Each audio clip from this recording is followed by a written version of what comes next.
Hey everybody, how you doing today? This is your girl, Splendora Styles.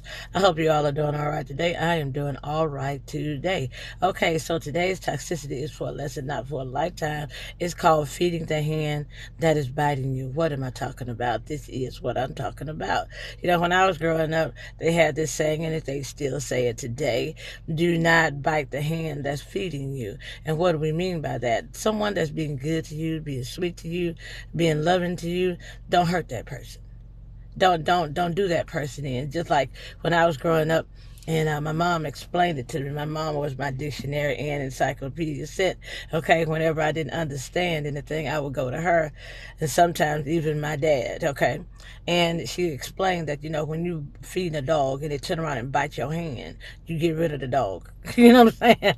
And my mom and dad did not play about children, animals, or nothing like that. They taught us well. I believe they taught us the principles of life. And I'm sure every dog and cat and cow and chicken on that farm that we had in the middle of the town, they understood my mom and dad just as well as we did. And back in the day, people, gingerbread folks, we were not considered even human. Okay? And when we gained our so-called freedom and started gaining economic leverage a little bit, the history has it no one didn't want to sell to us, and we would prove that we could have the money and we were good enough by forcing ourselves to pay and them to buy, to sell to us. Okay, that was a statement being made. That era is over. We're no longer doing that. You're no longer going to bend over backwards for that player guy, that player girl that has no intention of being faithful to you. They have no intention of settling down with you. They have no intention of being good to you. We're done flirting with the enemy. We're done trying to prove to someone that the rule does not apply to, that we are good enough. When I was a kid, and I know that, never mind. I'll take that part back. But anyway, it's over now. We don't have to go through these changes anymore. We don't have to prove. You don't have to prove that you're good enough. You have nothing to prove, no one to impress, and only God to please. Understand that. Remember that. Bank on that. Okay. You have. We have, as a people, we've proven our loyalty. No matter what, we've proven our loyalty. And I remember, when I was younger, there was some friends I had, and my mom recognized that they were not my friends. And she let me know, like, why you still being nice to them when they don't like you? They're showing you they don't like you. And when you're young, as a child, you can feel like something's wrong, but unless someone explains it to you, you don't actually know that it's wrong. And if they don't explain to you what to do, you'll continue in a bad relationship, wondering and hoping and wishing it would get better, not realizing you're the one that makes it better. Not realizing you're the one that created the situation anyway, with your hopes and your desires, your dreams and your purpose.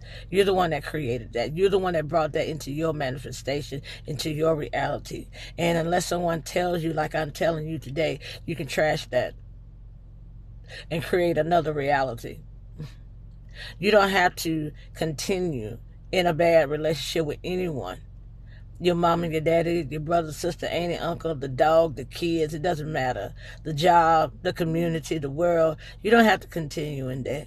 You don't have to put yourself out there like that as a doormat, as a whipping post, as a nobody, as a peon. That's not who you are. You know that. In case you didn't know that, I'm telling you. All right? You are better than that. And do not waste your time. See, it's like in church. I'm trying not to bounce all over the place, but like in church, we're taught be kind to your enemies, love the ones that despitefully use you. I don't believe that's the will of God for everybody, okay? Like Jesus said, I didn't come for everybody. I just came for those who are mine, those that understand the truth, those that know when and where to apply the truth. I really don't think it's the mind and heart and will of God for you to keep feeding someone that's beating you, stealing from you, doing you in. They want your money, but they don't want you. They want your body, but they don't want you. They want your energy, but they don't want you. No, those days are over. We have nothing to prove. I remember in college, my oldest was about 3 years old, and I was going to go to the store, rack room shoes, honey. And they treated me so bad, didn't speak to me, you know, uh, saying all those slurs and stuff. I just kind of walked out. I kind of walked out and never went back in there again. I made sure I drug their name through the mud. I made sure I told everybody don't shop there. You understand when you are an influential person, you influence somebody, good or bad.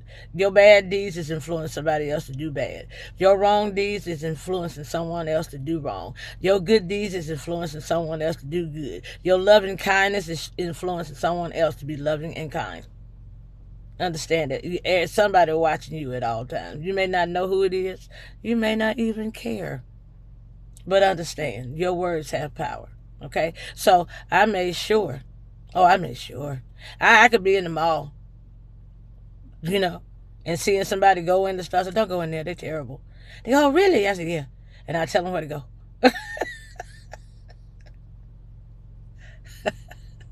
Needless to say, they ended up going out of business in that mall in about 6 months. Took me a minute, but I did it. You know what I'm saying? Do not feed the hand that's biting you. And don't fall for the okie doke. You know what I'm saying? It's like now the boy talking about giving a stimulus check. Because he know that some gingerbread people and other minorities going to say, well, at least they gave us a check. They didn't give you nothing. They taken from you. Don't be Sterling out. Sterling? Sterling, he's that quintessential pimp. You know what I'm saying? He beat you.